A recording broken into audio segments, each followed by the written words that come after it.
1st, 1931, the tallest building in the world opens its doors for business.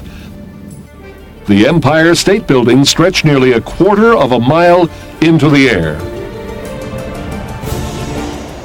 Considered one of the most impressive engineering accomplishments of the 20th century, to many, the Empire State Building is also the greatest skyscraper ever built.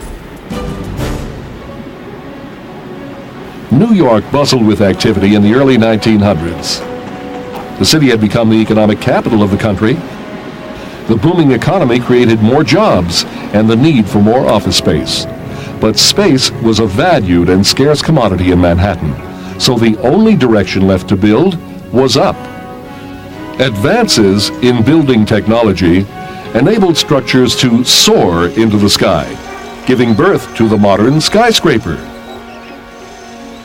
But the need for more office space wasn't the only reason buildings grew skyward.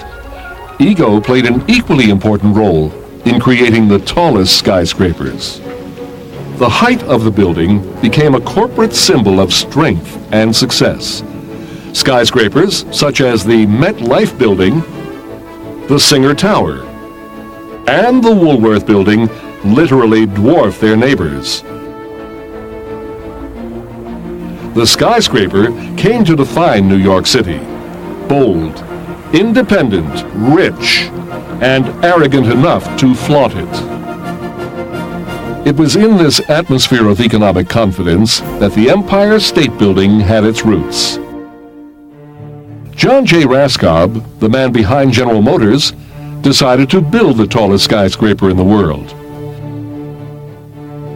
He had both the resources and the political power to make it happen.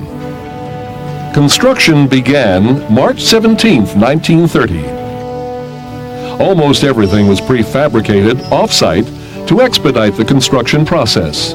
Steel workers assembled giant steel supports in factories miles from the city. At the site, fearless iron workers choreographed a high wire act hundreds of feet above the ground. Onlookers marveled at the daily daring displays of balance and brawn. Construction pushed the building up 4.5 stories a week. As the building grew, so did its reputation. In the middle of construction, however, Raskob discovered he had some competition.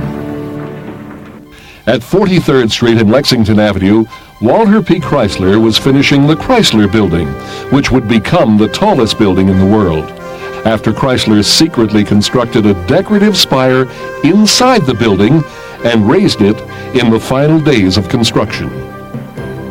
Raskob answered by adding a 200-foot dirigible mooring mast to the top of the Empire State Building. The mast would allow airships to dock atop the building. But more importantly, the extra 200 feet decisively secured the title of world's tallest for the Empire State Building. Raskob's mooring mast received a lot of publicity, but never an airship. Half-hearted attempts to dock dirigibles at the top of the Empire State Building proved futile. Hundreds of people working 7 days a week labored successfully to complete the building ahead of schedule. The tallest building in the world opened its doors May 1st, 1931. 102 floors, 1,250 feet tall. This building's remarkable height attracted people to its observation deck for the best view in the city. But unfortunately, the tall structure posed a threat to aircraft. In 1945, a B-25 crashed into the side of the building. 13 people at work in offices were killed instantly, 26 were injured. 2 days later, the 102-story building reopened, but the hole ripped in the Empire State remains a warning of the perils of low flying among skyscrapers. The Empire State Building held the height record for an amazing 40 years before the World Trade Center, also in New York, took the title.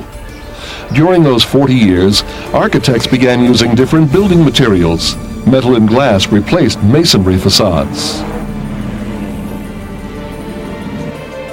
Sadly, the graceful Art Deco design of skyscrapers constructed in the 1920s and 30s was supplanted by the simple glass box buildings built after World War II.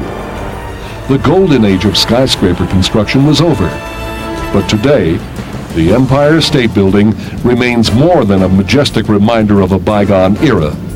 It is still the symbol of New York City.